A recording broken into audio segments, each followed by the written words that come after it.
Bonjour et bienvenue dans ton activité de questionner le monde.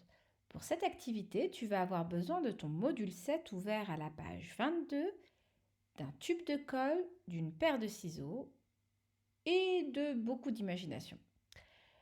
Bien entendu, comme tu vas devoir utiliser ta paire de ciseaux, tu vas attendre d'être avec une grande personne à côté de toi. Sinon, tu mets en pause la vidéo et tu ne fais rien.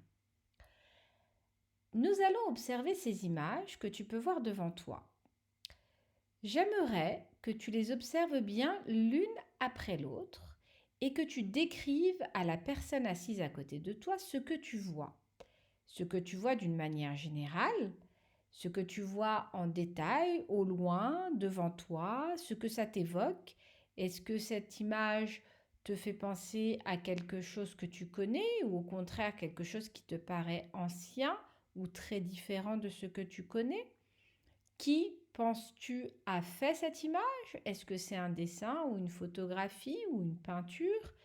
Essaye vraiment de donner le plus de détails possible.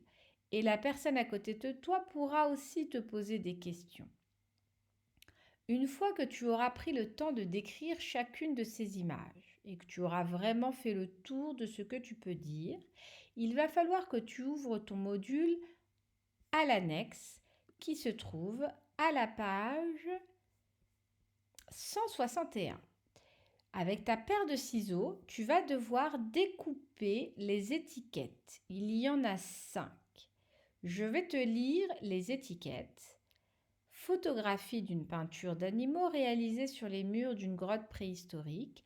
Photographie du Carcassonne, ville fortifiée du Moyen Âge. Photographie d'une rue de village au début du XXe siècle.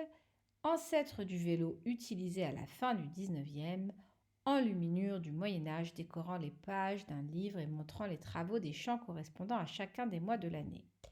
Je ne vais pas insister plus que cela, car il est important que tu essayes de trouver à quelle image chaque étiquette correspond.